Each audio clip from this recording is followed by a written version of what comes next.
dengan Koordinator Ekonomi Keuangan Bu Sari sedang memfinalisasi Undang-Undang P2SK yang malam ini sampai besok masih akan berlangsung dan tahap finalisasi sebelum kemudian akan diparipurnakan demikian. Baru saja di sana konversi Bang terkait dengan kabar BGN Bang, pergantian pimpinan di BGN. Tanggapan dari DPR mungkin Bang? Ya begini, kami juga mendapatkan informasi dan juga setelah mendengarkan konferensi pers dari Menteri Sekretaris Negara tentang pergantian kepala BGN. Tentunya kami mengucapkan apresiasi dari Dewan Perwakilan Rakyat Republik Indonesia kepada pemerintah yang kemudian telah mendengarkan aspirasi dari masyarakat maupun penerima manfaat dan juga hasil koordinasi dengan lintas kementerian dan juga masukan dari DPR, sehingga kemudian pemerintah dalam hal ini Pak Presiden telah mengambil satu keputusan untuk mengadakan evaluasi pimpinan BGN yang kita dengar tadi dari Mensesnek terdiri dari kepala BGN dan 2 wakil kepala BGN. Nah, sehingga kami harapkan dengan adanya evaluasi ini yang dilakukan secara menyeluruh, BGN akan berbenah diri dan terus melayani masyarakat, penerima manfaat, dan pergantian ini tentu tidak akan mempengaruhi pelayanan yang berlangsung selama ini. Dan harapan kami bahwa tujuan pelayanan terhadap terutama daerah 3T dapat segera direalisasikan. Demikian. Hal mendasar pergantian kepemimpinan BGN itu apa sih Bang, faktor yang paling mendasarnya selain aspirasi dari masyarakat itu yang tadi Abang bilang? Ya, tadi kalau mendengar penjelasan dari Menteri Sekretaris Negara, ada hal-hal evaluasi yang dilakukan oleh pemerintah. Dalam hal ini menyangkut tata kelola dan kemudian kerjasama lintas kementerian yang kemudian dirasa kurang, dan beberapa hal yang menjadi catatan-catatan yang menurut pihak pemerintah memang harus dibenahi. Nah, kalau soal catatan-catatan ini tentunya pihak pemerintah yang lebih tahu, nanti silakan teman-teman media menanyakan kepada pihak pemerintah. Tapi apapun itu, kita apresiasi yang dilakukan oleh pemerintah dalam hal ini. Tapi kalau DPR melihat pergantian kepada Bu Nani sebagai kepala BGN bagaimana?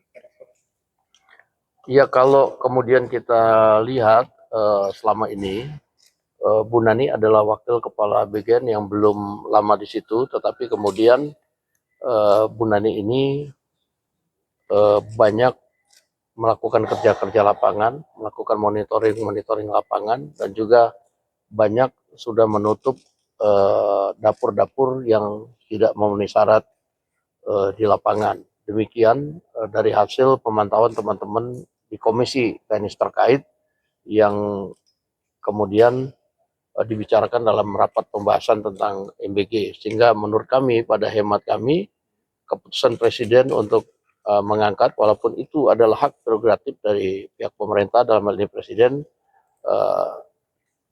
mungkin adalah pilihan yang tepat. Mungkin. Bang, tapi dalam waktu dekat, apakah Komisi 9 akan rapat juga Bang untuk memperkuat koordinasi dengan kepemimpinan baru ini Bang? Saya pikir Komisi 9 akan segera melakukan koordinasi untuk mengetahui planning dari pimpinan BGN yang baru untuk memperbaiki dan kemudian untuk lebih membuat tata kelola di BGN ini lebih bagus. Bang, tapi sejauh ini tuh Komisi 9 sudah ada keluhan atau laporan nggak sih ke pimpinan DPR terkait mitranya ini selama bekerja 1,5 tahun sebagai mitra DPR gimana?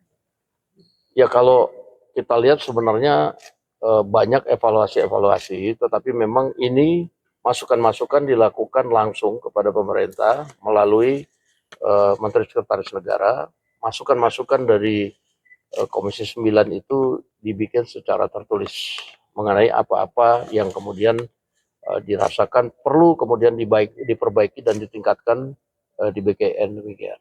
Apakah pengangkatan Bu Nani yang sebagai kepala nantinya menimbulkan pertanyaan pada publik karena ini kan masih satu manajemen yang sama ya dari pengangkatan dari Ya, saya pikir pemerintah mungkin mempunyai pertimbangan sendiri dan silakan nanti kemudian kepemimpinan yang baru juga kemudian dinilai oleh masyarakat penerima manfaat dan tentunya dari DPR juga akan memantau. Demikian, terima kasih. Terima kasih.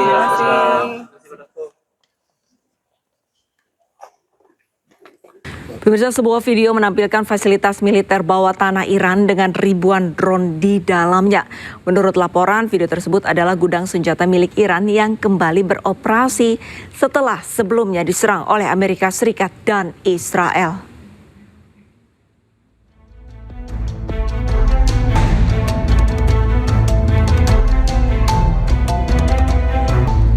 Sebuah video menunjukkan keberhasilan Iran untuk membuka kembali fasilitas militer bawah tanahnya. Dilaporkan bahwa Iran telah berhasil membuka kembali sekitar 55 dari 69 pintu masuk terowongan di 18 fasilitas rudal bawah tanah yang sebelumnya dihantam serangan Amerika Serikat dan Israel. Sementara itu, Ketua Parlemen sekaligus Kepala Negosiator Iran Muhammad Bagher Ghalibaf menegaskan bahwa Iran tidak akan menyetujui kesepakatan damai apapun dengan Amerika Serikat jika hak-hak rakyat Iran tidak sepenuhnya terjamin. Pernyataan keras ini disampaikan di tengah negosiasi gencatan senjata untuk mengakhiri perang antara Iran dan Amerika Serikat.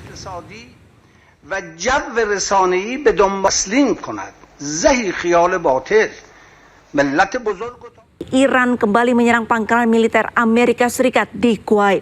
Serangan ini merupakan balasan Iran setelah Amerika menyerang menara komunikasi Iran.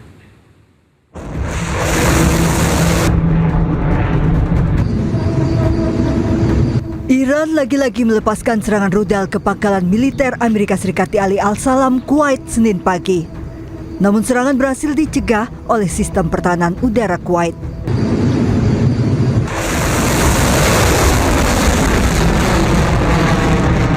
Satu jam sebelumnya Amerika Serikat menyerang menara komunikasi di Sirik Pulau Hormozgan, Iran. Angkatan Udara Korps Garda Revolusi Iran kemudian balas menyerang menggunakan rudal ke pangkalan militer Amerika di Ali Al-Salam, Kuwait. Pangkalan militer ini merupakan lokasi awal serangan Amerika ke menara komunikasi Iran. Saling serang Amerika dan Iran terus berlangsung di tengah proses negosiasi damai. Sebelumnya, drone Amerika Serikat berhasil ditembak jatuh oleh sistem pertahanan udara Iran di Pulau Qesem yang diaktifkan. Pecahan drone mengapung ditemukan warga di perairan Selat Hormuz.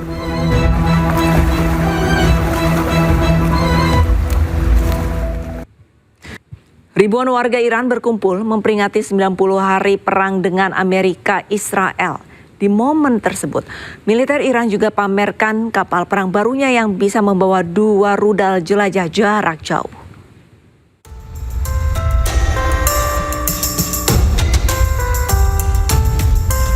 Ribuan orang berkumpul saat Iran memperingati 90 hari perang dengan AS dan Israel.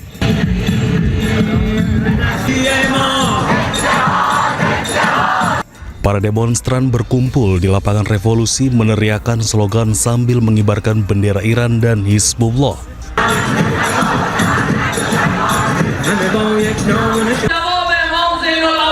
Anggota IRGC juga memperlihatkan kapal perang cepat 27 Rajab untuk pertama kalinya. Media lokal melaporkan bahwa kapal terbaru tersebut dilengkapi untuk membawa 2 rudal jelajah jarak jauh dengan jangkauan serang sekitar 700 km dan mampu menghadapi gelombang setinggi 3 meter. اما ما امروز 90 روز رو ازش عبور کردیم. هم رژیم سیاسی ایران مقتدرتر، هم مردم ایران منسجمتر. تحلیل هایی که اونها رو به یک جنگ خانمانسوز کشوند. اما الان بعد از 90 روز در اون مستاصل شدن و فرو موندن. گفتن مذاکره با آمریکا اشتباهه و نباید این کار انجام بشه.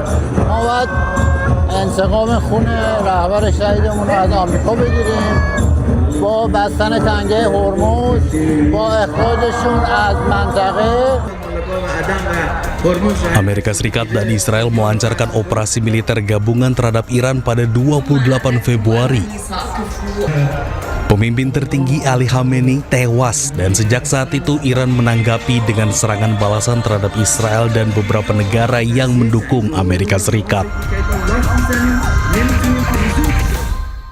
Ketua Parlemen Iran Muhammad Bagher Ghalibaf tegaskan tolak kesepakatan dengan Amerika Serikat jika hak warga Iran tidak dipenuhi. Iran juga tegaskan tak percaya dengan janji musuh.